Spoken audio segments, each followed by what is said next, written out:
Thursday. My name's George Gary, and I'd like to welcome you to my kitchen. Those of you that are new watching, I'd like to welcome you and let you see a little bit of classes that I do when I'm normally on the road.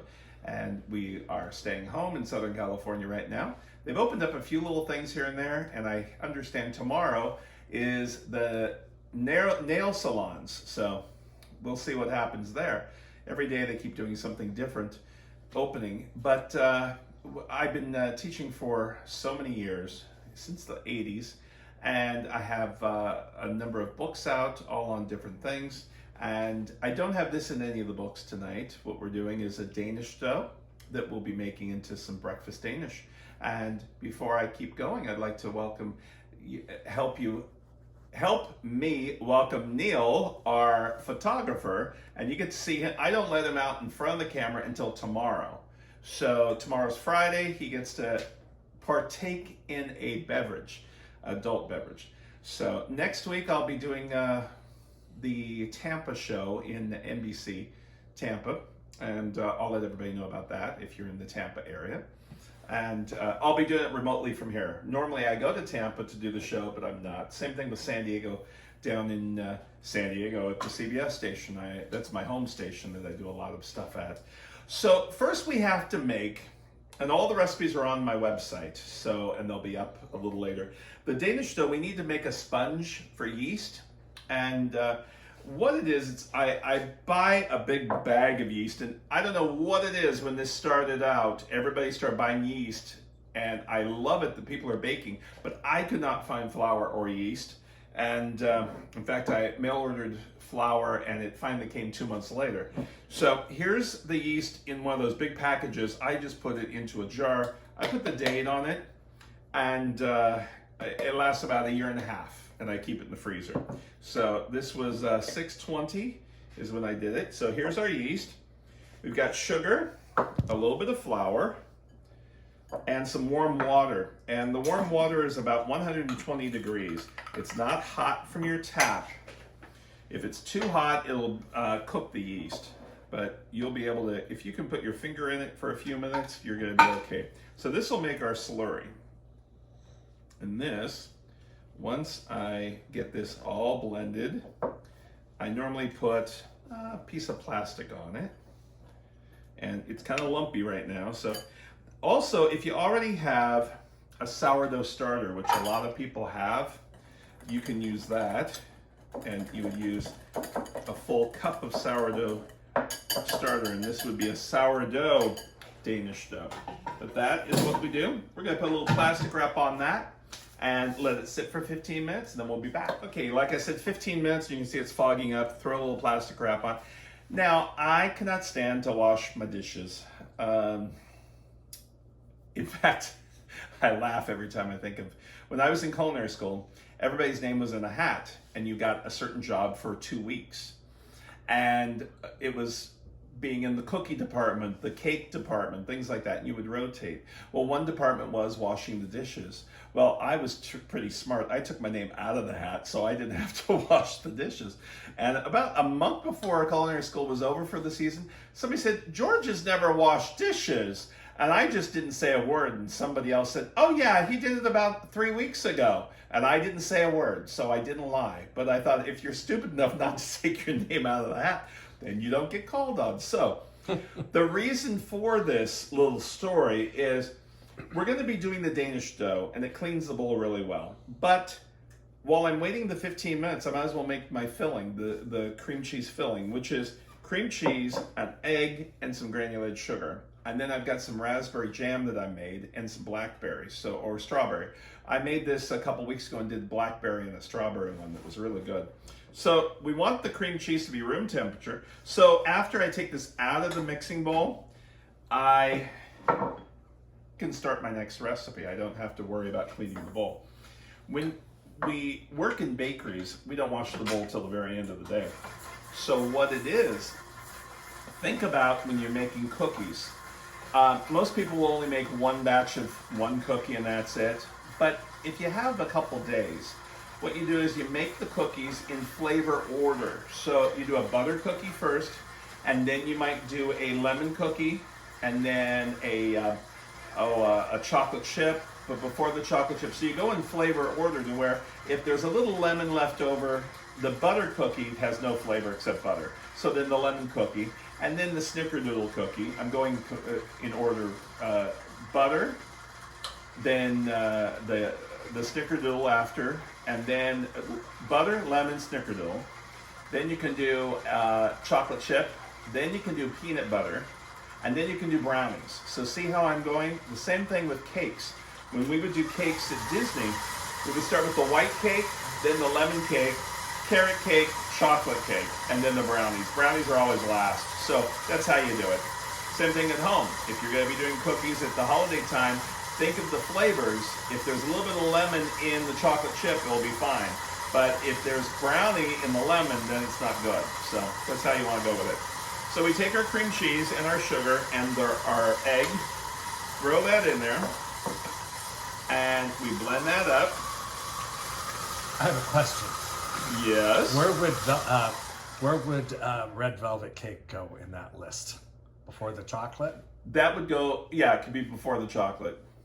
Yeah. Okay. After carrot. Yeah. Okay. We never made red velvet. That was before it got really popular again. In the last 10 years. Yeah, red velvet's old, but it came back, and it really dyes your fingers when you eat that, because a whole 1 ounce bottle goes in of red dye goes into a one recipe of one cake. So that's a lot of. I like the red velvet. I've got a red velvet in one of my books, and it's got a dark chocolate to it, so it's got a chocolate brick red, you could say. All right, so there's our filling. And you can see how this is bubbling and coming up. Do you see that? I see all the bubbles up on top. So I know my yeast is working, and it's been about 10 minutes, so I've got a few more minutes there. So here's our cream cheese. So I can use my fingers, because I'm gonna be baking this, but this just so I can get all of it off of. Now I'll wash my fingers. And I'll put this all into a bowl. Same bowl I had the cream cheese in. Again, not washing up another bowl. And hopefully it all fits. If not, I'll use one of the little glass bowls. But we're gonna put this in our danishes.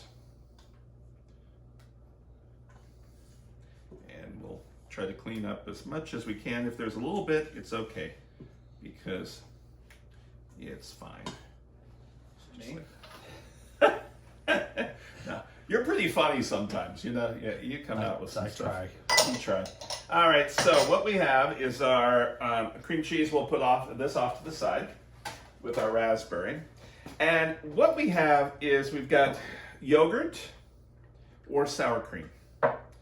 We have our slurry, which you can see, it's really bubbling now. It's been rising. Can you see that looking at the camera? That's bubbling.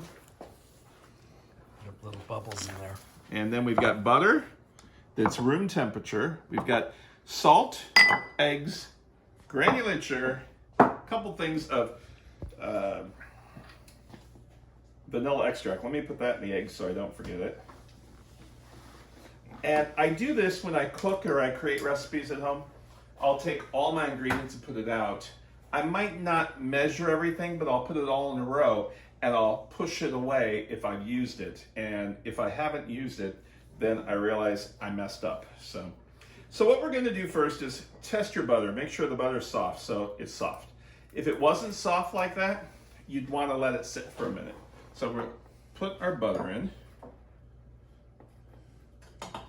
And we're gonna put everything except all the flour. We're gonna take about, it's 5 cups of flour, so we'll only put about 4 cups of flour in at first. And then we'll add more flour. And I'll show you with a close-up of, at that point, how you'll know if you need to add more flour or not. And you can see that's been 15 minutes, and it's all nice and it smells good. I like the smell of bread. So there's our mixture. Let me get the good spatula. get all the stuff out of it. Now, I'm going to turn this on for a sec just to get those eggs and everything blended up. Then, it's just stirring it around. Now I'm going to add about 4 of the 5 cups of flour. The reason why we have a variable with the flour, it's because you don't know how the atmosphere is. If I was in the South, I would need about 8 cups of flour because the whole atmosphere has too much moisture in it. If I was in Arizona, I'd only need 3 cups of flour because it's so dry there. Here we're about middle of the road. So I'll do this, and then probably have a lot more than just 1 cup of flour there. But Neil, go ahead and do a close-up, and then I will start adding more flour. As you can see, the edges kind of look like biscuit dough. I've only got it on 3 out of 10 speed, which it doesn't matter really what speed until you put the flour in. If you put 3 or 4, then you're going to have it go all over the place. So we'll just go slow. And it starts gathering. It starts cleaning the edges and the sides of the bowl. Then you can start seeing the metal on the bowl. Do you see how you see it? I'm holding it because it's so it doesn't bounce all over. Okay, see how little pieces stick, whoops, to the side? Then what we're going to do is add a little bit more flour, and it'll be ready to go. So we'll show you that in just a second. Okay, so it's almost cleaning the edges. You've got a little bit on top, so I'll just add that little bit of flour. I'm gonna keep this full, and we'll start cleaning the bowl completely. At that point, see how it's doing it? And when the bowl is clean, wow. So what we're going to do is make the bowl, if I've got any dry flour in it, spray it, and our dough itself is here. And what I'm going to do is I'm going to knead it just for a sec, just to get it all, you see all these clumps? And I don't use the hook. The hook doesn't work very well. And I don't use the hook for anything. Just like that. So by kneading this just for a minute, I'll get all these pieces all in one blob. So knead by turning it dead center, go in, dead center, go in, and turn the dough. When you do that, what you'll have is a nice dough. So this we will put in a bowl, and we'll put plastic wrap, and we'll be right back and show you how it rises. Okay, our dough rised and took about an hour and 20 minutes. And what we'll do is we're going to use half at a time. If you use it all at once and you don't have a large enough space, you'll have a problem. So we're going to take it just out of the bowl, and I'm not punching it down yet. I'm guesstimating half, just like that. And it does have a tackiness to it, so when you pick it up, you'll see a little bit might, but don't worry about it. We're going to put plastic wrap back on this, and we'll do this, the same exact thing I'm doing now, except we'll do it a little later. And we're going to take some flour and dust your surface. Years ago, I didn't have this when I lived in an apartment, and I had tile, and so all my Danishes had little squares in it because it was the tile square, and the grout had flour in it. So again, that poor housekeeper.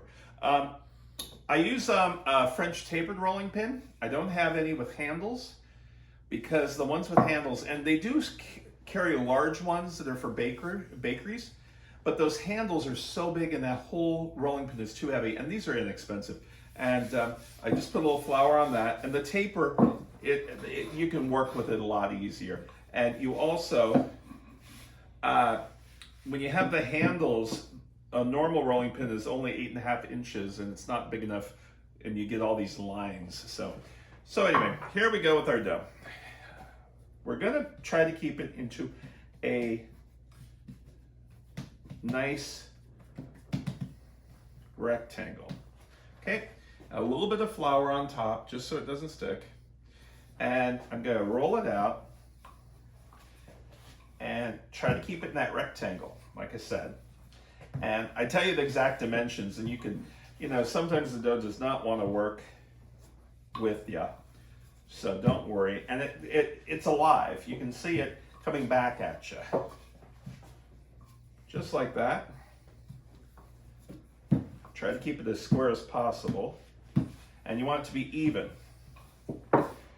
Now, I could have used the whole piece in one shot, but it's easier to show you half.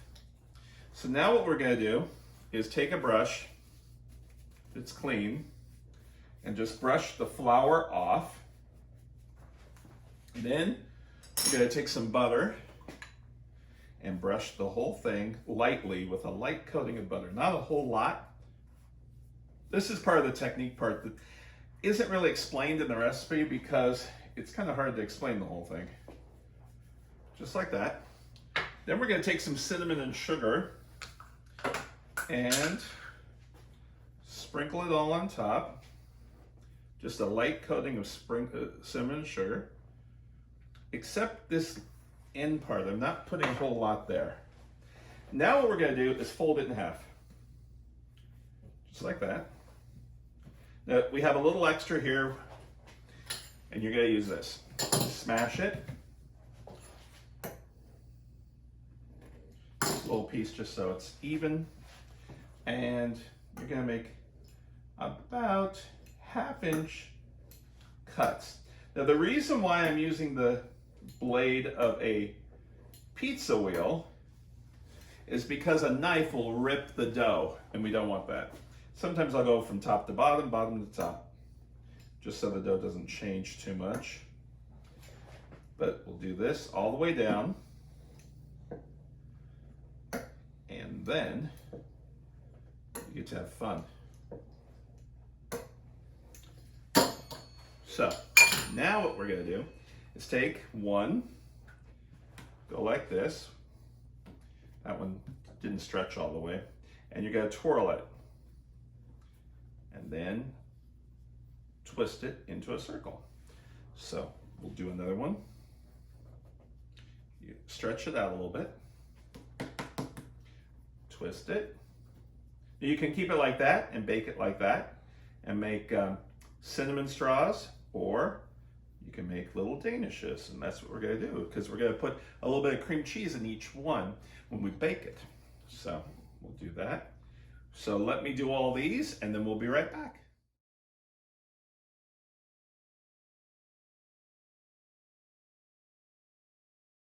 Okay, we got one tray. I'm going to do the next tray.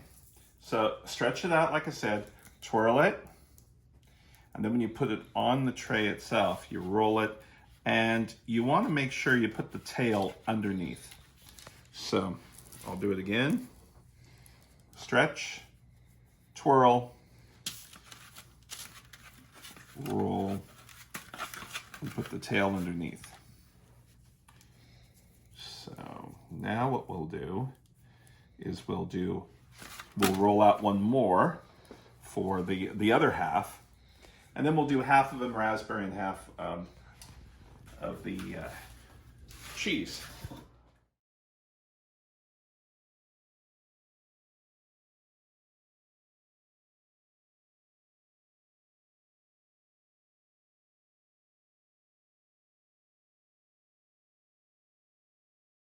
So we've rolled all our danishes, and that cream cheese filling that I made, I'm going to put it in a pastry bag. It's a lot easier to work with. You can do this into a Ziploc baggie and cut one corner out. I'm just going to pipe this out, and it works so much easier. And let's see, we'll just do a little dab on each one.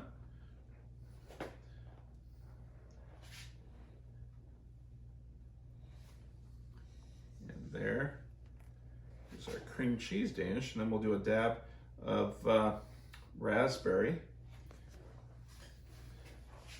in the raspberry.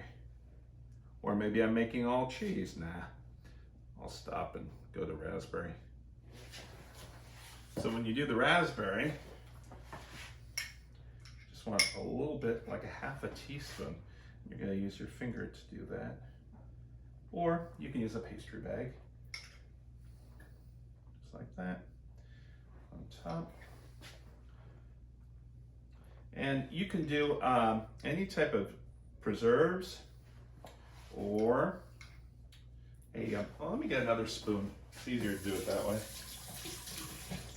I had 2 spoons sitting here.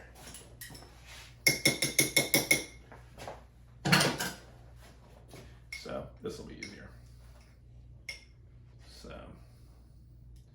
shoving it off with 1 spoon, just like that. There we go.